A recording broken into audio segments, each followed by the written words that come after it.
Let's bring in Daniel Ricciardo. I know he's just done a really lovely interview with Craig Slater, but let's bring him in here because we want to talk to him. I hope it's not for one last time. We were just saying, lovely interview you just did with Craig. What are your emotions right now, Daniel, after you did your old mate a favour there in Max Verstappen, didn't you, by looking at the fastest lap? Part of me is, I don't mean this against Lando, but part of me is hoping Max wins by 1 point because I think I guaranteed myself a really nice Christmas present, if so. But no, it's just, I think obviously, yeah, it's with a little bit of Red Bull in mind, but yeah, maybe just to have one last crack at doing a fast one, if it is to be it. Is it to be it, Daniel? Possibly. You know, I have to acknowledge that it's been a little bit of a race by race situation, and I would have obviously loved the weekend to have gone better. It didn't, so yeah, I have to be prepared for yeah, this maybe being it. And how are you feeling in general then? You're like, okay, well, it's been a great time, and if that is the case, then fine, or how are you feeling about it?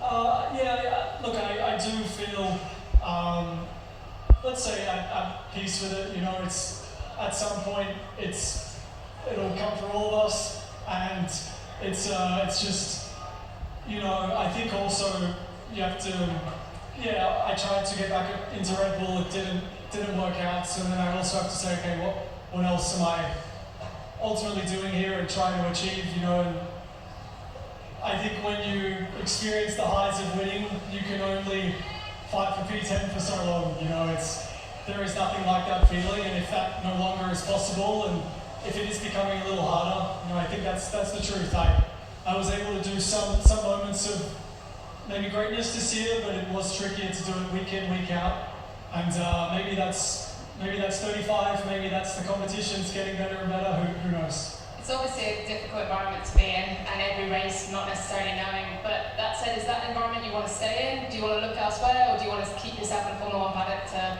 ultimately get back in that Red Bull? I don't know, it's definitely, I mean, it's exhausting. we all know that, it is exhausting.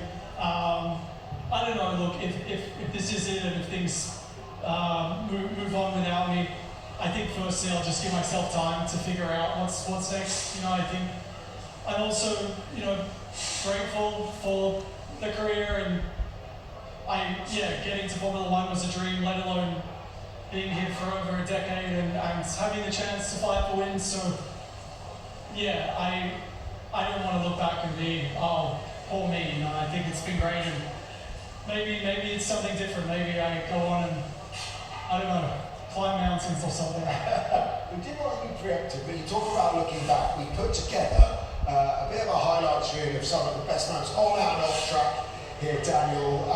Tell us what memories come flooding back when you see these. Sometimes it felt a lot more effortless.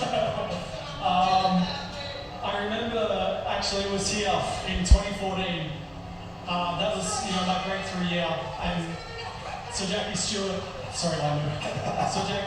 called me in the lobby, and I remember he said something to me. He goes, look, if you ever want to talk, let me know, because it won't always be as easy as it seems. And you know, he was kind of just preparing me for the lows. You know, I was on such a high, and yeah, okay, I didn't win the championship that year, but everything just felt easy, you know, I'm exaggerating, obviously not easy, but so when he told me, I was like, I'm good, like, what are you talking about? I'm not struggling, I'm not intimidated by anyone, like, you know, what is this? But even the following year, 2015, was a tough year, and I immediately realized what he was talking about, and I think never get too high, try not to get too low, and just try to ride the wave, but yeah, like, just keep your feet on the ground. Can I keep you here as well, because this is Max speaking about you in the pen right now. Maybe you get a hint on the Christmas present. Probably won't be just 1 point, but Daniel helped you out. Maybe a little goodbye present from him. He's been a good figure in Formula 1, and if it is his last race, that's maybe a little intervention that people will remember. of course, a long time, way back, and we have always had a great relationship, great friendship, a lot of respect for each other as well. So he's just a great guy. I get along well. It just clicks. There's there's no fake person. We just get along, and he's a guy. We like that. He will for sure be remembered as a very fast driver. I think everyone knows that. But also as a great guy in the paddock. There you go, he summed up. Great guy, one of the best in the paddock. Is he you've remained really close, haven't you, Max, over the years? Yeah, like it's a funny thing, because you, as teammates, you just know each other more. You spend so much time together. You see all the data, you see everything. So and from a professional point of view, it's like you can get inside each other's head and know. I got to know how he thinks, and he knows how I think. I don't know. So it's a weird intimacy, and obviously then after my Red Bull stint, he then went on and won championships, and I don't know. I think we had at the time we had such a rivalry, but also I think we really enjoyed it, and it became such a respect, and I think Max has grown into a very, obviously a great driver, but a very mature young man, and he's always been very appreciative of our friendship and supportive, and even after Japan this year, I was getting quite a lot of stick, and he was one of the only guys that sent me a text and said, "Mate, keep your head up. We know what you're capable of. Don't listen to the noise." And respect and appreciate him a lot. That's nice to hear that you've become friends after initially it was obviously a bit more difficult being teammates. Can I ask, speaking about Max, you left Max and Red Bull. It was your choice, huh? That was just before the big period of domination. Is that perhaps a little regret that you would then have also in hindsight, or actually all that you're happy with all your decisions?